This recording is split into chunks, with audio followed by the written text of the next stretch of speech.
guys, and welcome back. Today we are making steak chili. This is an excellent crock-pot meal, and it is also an excellent way to stock your freezer because chili freezes very well. And today we are going to make it low carb. We're not going to add any beans to this. So it is a healthier option if you are doing a low carb type diet. Also, it uses a lot of pantry items, so if you're stuck at home, which everyone should be, then you're covered because you most likely have every ingredient in your pantry, and if not, you can omit or change it up and make it your own. Today it's going to be a Chipotle style, so I'm going to be putting in Chipotle and also some lime, and then a bunch of other ingredients. Not really a bunch, but to start off, I have 1 large onion and 2 green peppers. And I had about a half a tablespoon of tallow down. I let that heat up. This is my crock pot that is able to go on the stove first. So you can omit this step if you wanted, but I'm going to saute my onions first because, well, my onions and peppers, because it just gives it a better flavor. I also already have 4 steaks. You can use any type of cut of meat you want. You could even use ground beef if you really wanted, but then it wouldn't be steak Chipotle chili. But I'm using, these are New York strips. These are actually my last 4 New York strips from my cow last year. So this is a very special dinner for me as I use the last of my steaks.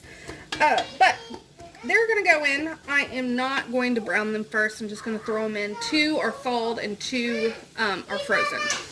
So I will bring you back once these have a nice little saute on them. Okay, so this went for about 5-8 minutes. And so now I'm going to go ahead and add in my steak. You could chop it if you want. I'm just going to wait and shred it at the end, because if I chop it now, I would take off the fat.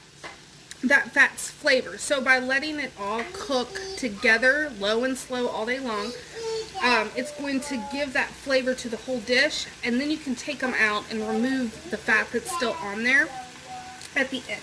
And it's just, I don't know, I think it's completely worth it. So, to this, I am adding salsa. Now this is medium style, or medium cantina style salsa.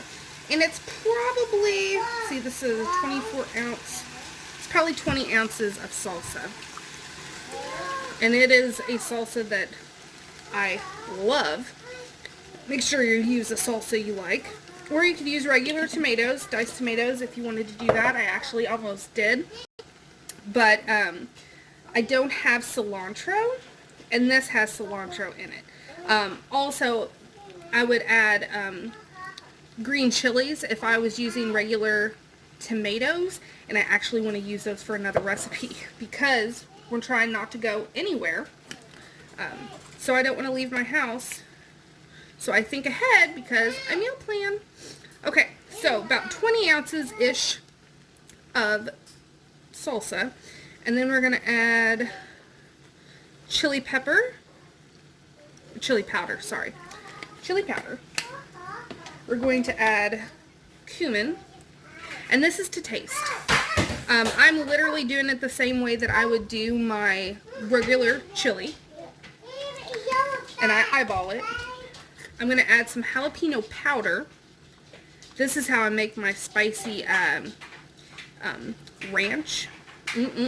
Spicy ranch mix. Garlic powder. Or you could use fresh garlic. Again, I'm trying to save my fresh garlic for another recipe. About 3/4 cups of pickled jalapenos. You could omit or reduce that amount if you do not like pickled jalapenos, or if you don't want it super spicy. Okay, I now have, this is a 7-ounce can of Chipotle peppers in adobo. See, yep, that came into focus. So, you want all the sauce that's in your jar down in there. And then I roughly just ran my knife through the peppers because in that particular jar the peppers were whole. So just ran my knife through and then scrape whatever you cut them on because all that delicious sauce.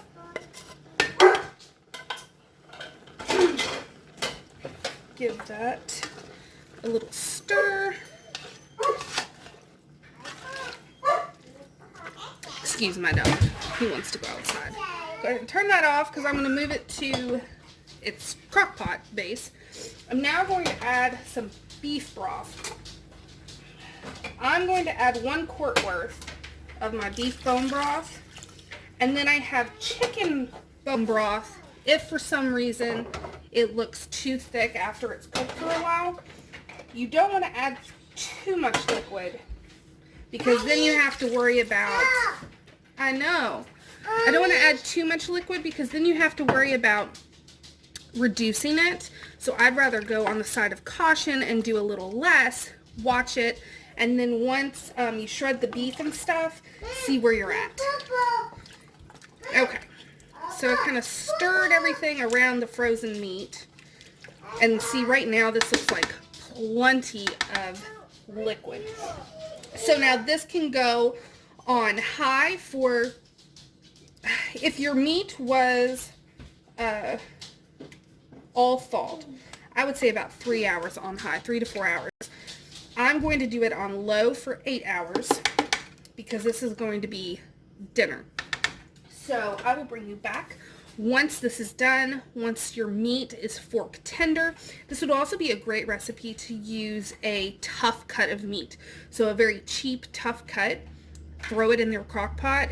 It's beautiful. It's like filet mignon. Tender once it goes low and slow, especially when you're doing it in a liquid. It just really works. Oh, salt and pepper. How could I forget salt and pepper? So some pepper,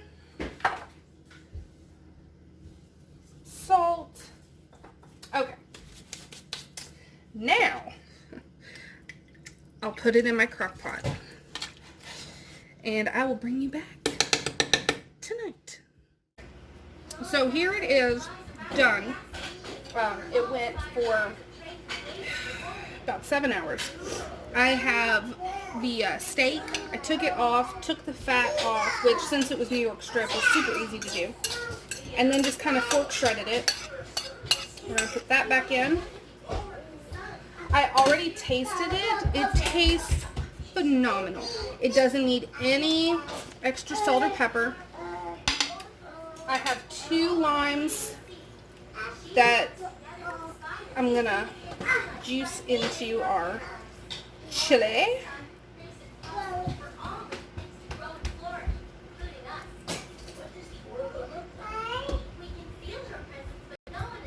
And I'm only putting those in there because it gets better. Like chili in general always tastes better the next day. So I want it to have a nice limey flavor.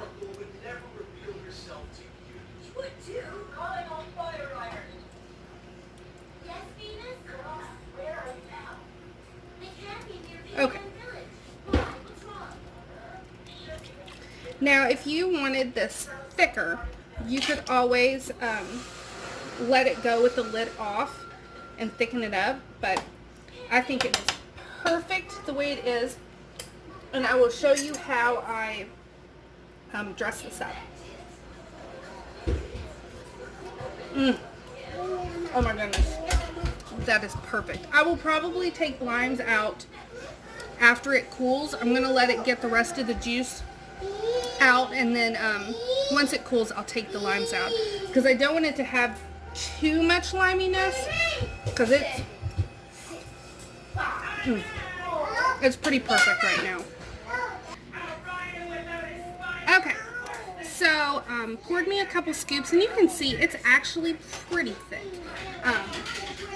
I am very happy with the turnout. It's chunky.